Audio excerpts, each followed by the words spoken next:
Your Excellencies, heads of diplomatic missions and international organizations and their families, senior government officials who are here, ladies and gentlemen.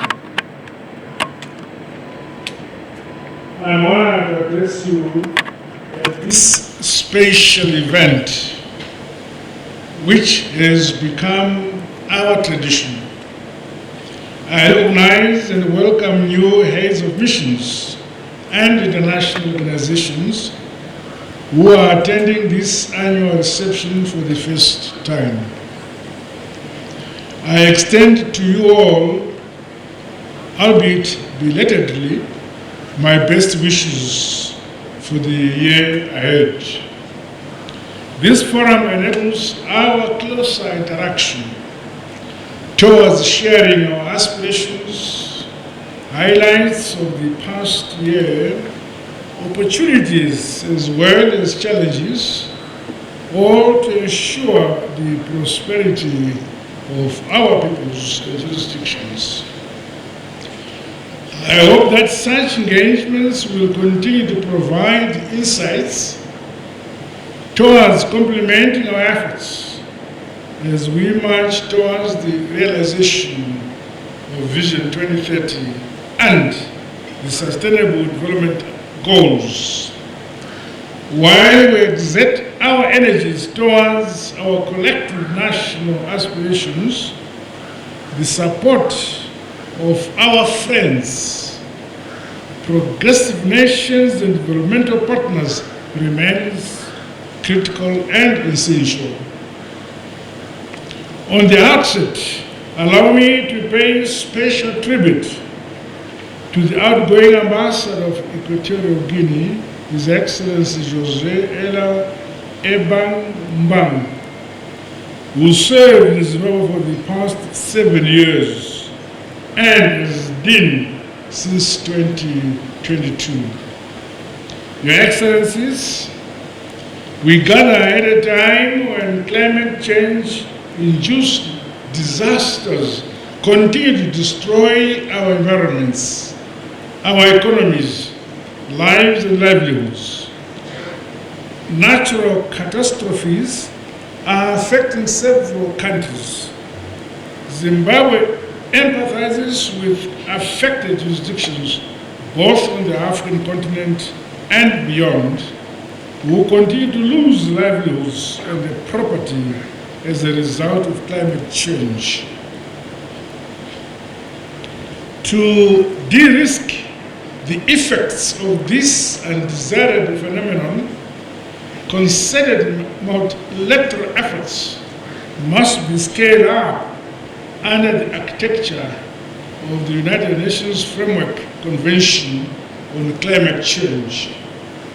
Zimbabwe is ready to play its part in this regard. We are grateful for the cooperation from various development partners to augment our domestic efforts to realize sustained food security while also building greater community resilience and adaptive capacities. Further, my administration acknowledges the bilateral and multilateral efforts that saw our country contain the outbreak of cholera earlier this year. Your Excellencies, infrastructure development remains key to enhancing our connectivity as a land-linked country.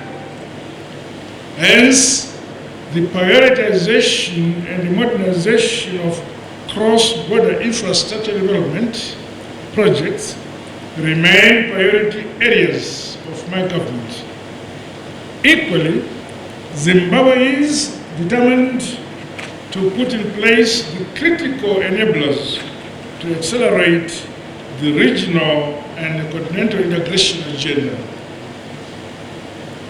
To this end, the ongoing rehabilitation of roads and the ports of entry is earmarked to contribute to the shared aspirations of SADC and the African Union.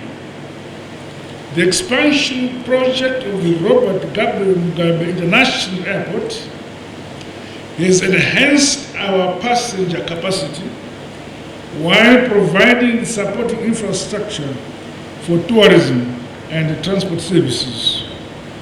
I express my gratitude to the People's Republic of China for this signature project. These and other ongoing efforts are improving our country's competitiveness. I expect that industry, mining, agriculture, and tourism, among other sectors, will benefit from these infrastructural programs. On the economic development and investment front, we look forward and stand ready to welcome capital from your jurisdictions. As I always say, Zimbabwe is open for business. Through the Zimbabwe Investment and Development Agency, investment processes are now more efficient, in line with international best practice. To further strengthen the enabling economic environment, the backbone infrastructure with regards energy and power is continuously being developed. The Wange Unit 7 and 8 expansion project has had a positive impact on our energy. In mining, the recent discovery of gas, oil, and the vast lithium deposits, as well as our value addition and beneficiation drive, are all propelling our efforts to become an upper middle income society by 2030. Under the Second Republic, no one and no place is being left behind. My government is thus scaling up the involvement and the participation of our diaspora in the national development agenda. Efforts are being targeted towards ensuring that the economic dividends of our diaspora, coupled with their diverse skills and experiences and competencies, spur modernization, industrialization, and sustainable development of our country.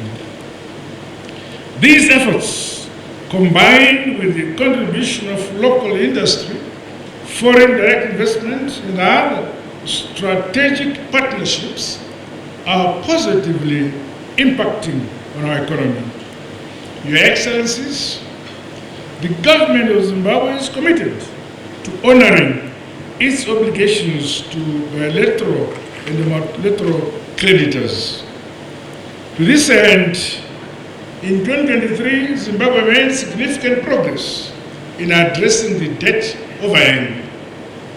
I pay tribute to our high-level facilitators, His Excellency former President Chisano and Dr. Adesina, President of the African Development Bank, who continue to advance this process under the structured dialogue meetings. The support of development partners who have embraced this dialogue process is most welcome and appreciated by the government of Zimbabwe. I take note that while progress has been made, the continued insistence by individual member states for Zimbabwe to fulfill reforms based on their conditionalities and preferences is regrettable and underlines the need for greater goodwill and honesty in the process. Notwithstanding the progress, Zimbabwe continues to bear the brunt of the illegal sanctions.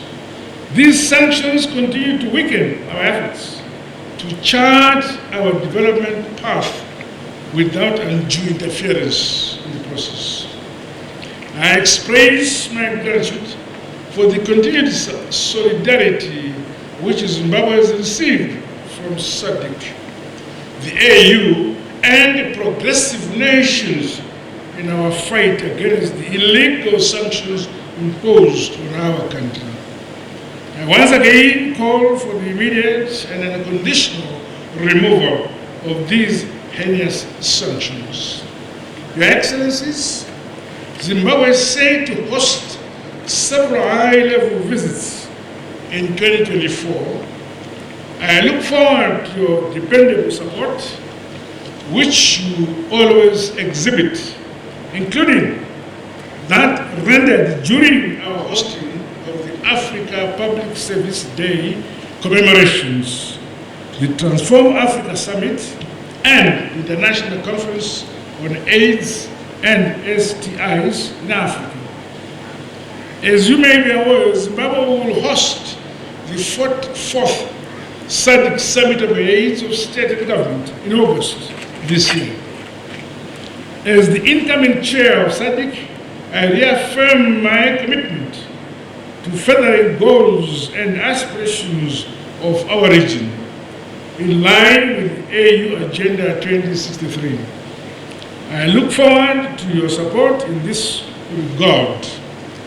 I also invite you to participate and support my government in hosting the 56th session of the United Nations Economic Commission for Africa Conference of the African Ministers of Finance, Planning and Economic Development, which begins next week.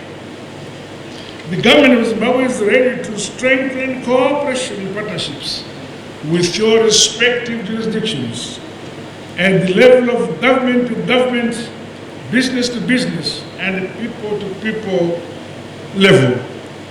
This will allow Zimbabwe and your countries to deepen all areas of cooperation for the realization of the SDGs and the national priority areas for the benefit of our respective peoples. Together, in unity of purpose, we can achieve more. We are pleased to highlight that, in line with our engagement and re-engagement policy, Zimbabwe has opened new missions in Saudi Arabia, Pakistan, and Equatorial Guinea. We envisage that this direct representation will facilitate greater economic interactions with host countries. Meanwhile, we look forward to your support in various areas, including Zimbabwe's bid for a non-permanent seat on the United Nations Security Council for the period 2027 to 2028. Your Excellencies, ladies and gentlemen, Zimbabwe is a friend to all and an enemy to none. We therefore reaffirm our commitment to peaceful coexistence and a dialogue as a means to resolve conflicts around the world. We continue to call for lasting solutions to challenges in the Middle East and the full implementation of United Nations resolutions with regards to Western Sahara.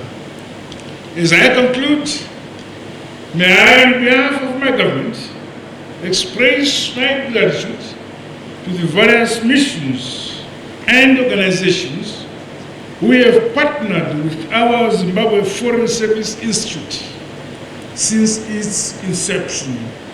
I'm aware that a number of ambassadors have spared their useful time to lecture our budding diplomats who benefited tremendously from your knowledge won over the years as career foreign service officers of your respective nations. Such partnerships and exchanges should continue to be nurtured. Finally, on behalf of the government of Zimbabwe, and indeed on my own behalf, I wish you all a productive and successful 2024 as we deepen our relations for win-win benefits.